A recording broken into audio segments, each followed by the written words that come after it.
Hello audio geeks, welcome back to the channel. Genesis here. Today we're going to look at something very special. In this wooden box is the luxury and precision P6 Pro, a $4,000 music player. Is that any good? Let's find out.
Alright, let's cut to the chase.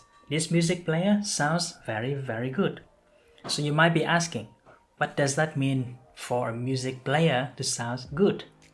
So let me tell you, what surprises me about this music player is how it elevates the technical performance of my IEMs, such as the staging, the clarity, detail retrieval, dynamic, all of those good things.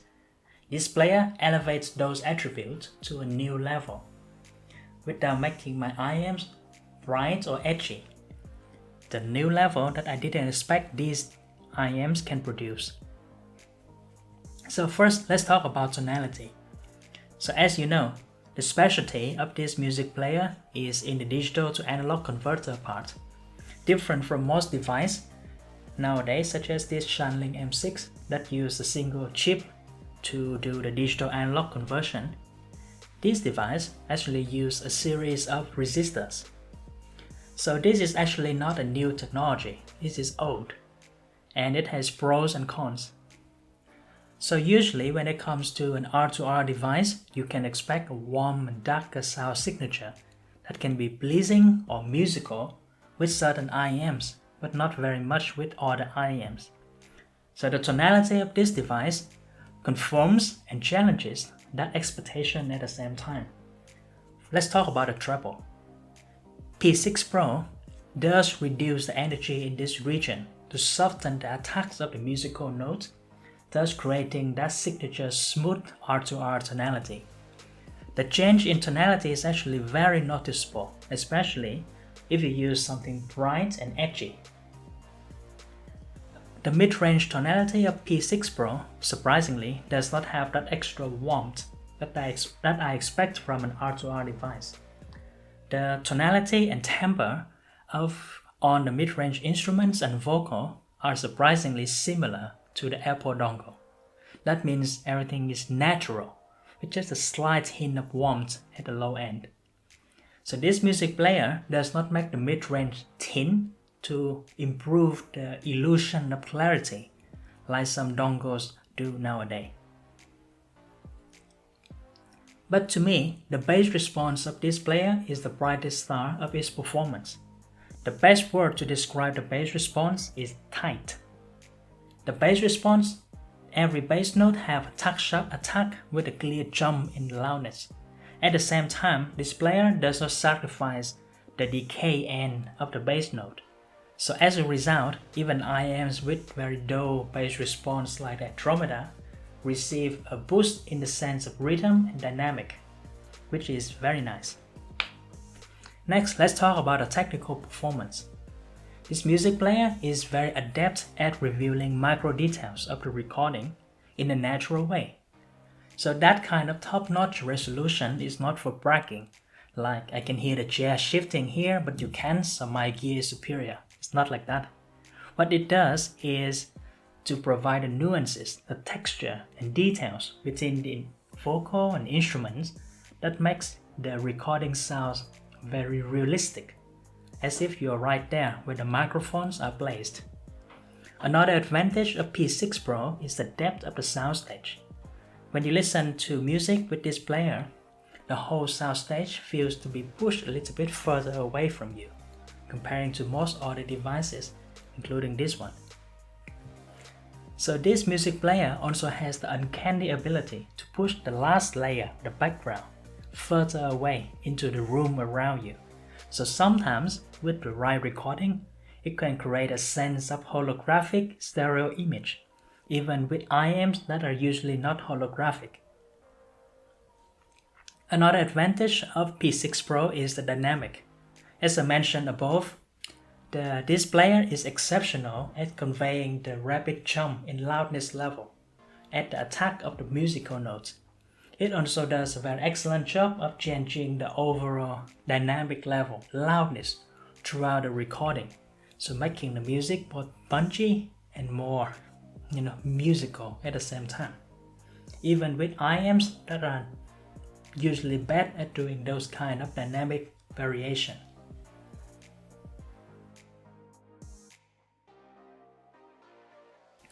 The first test of any music player coming to my review desk is to drive an average IEM like this Lulu SA6 Mark II. The reason is these IEM falls within the amplification sweet spot of the Apple dongle, and therefore they usually do not improve significantly unless the audio source is exceptional, which is the case here with the P6 Pro. With the Dunu SA6 Mark II, I can hear snappier bass attack and stronger decay of the bass across the soundstage. The sense of layering and depth is also much stronger with the P6 Pro. So when I compare P6 Pro to the Shanling M6 Ultra, I can immediately hear a more expansive, wider soundstage and significantly more snappy and impactful bass response with the P6 Pro. This music player also provides more soundstage, depth and clarity comparing to the topping G5. Only when I combine the M6 Ultra and the G5 together into this combination, using the digital analog conversion from the M6 Ultra and amplification from G5, I can get somewhat close to the sound quality of the P6 Pro. So in conclusion, this is exceptional performance for an average IEMs from the P6 Pro. The next test is with hypersensitive and notoriously picky Campfire Audio Andromeda. So this earphone, it would hiss, it would make noise, intrusive noise with almost anything, most things on the market. But with the P6 Pro, I hear quiet, and I didn't hear any noise, any hisses in quiet musical phrases. And most significantly, the punchy and dynamic presentation of this music player perfectly compensates for the flat, undynamic sound of the Andromeda. The soundstage imaging of the Andromeda is also maximized with the P6 Pro. So I would say Andromeda sounds better with P6 Pro than any other audio source in my collection so far. So outstanding performance here. The next test is with the Final Audio E5000. Even though they look like very tiny IEM, they are very difficult to drive because they have low impedance, low sensitivity, and also significantly bass boosted. So if you use a tiny device like this HEDIS music player, you would hear mushy bass response and kind of smeary, muddy mid-range. But if you listen to E5000 with the P6 Pro, you will have more spacious, clear and snappy presentation. But again, I need to switch to this music player to high gain and push the volume to a high level to reach a usable loudness. The advantage of the amplification circuit in the P6 Pro is clearly felt when we compare directly this one to the M6 Ultra. Again, outstanding performance for the P6 Pro in this test. The final test is with Ceratus, a pair of 300 ohms flathead earbuds.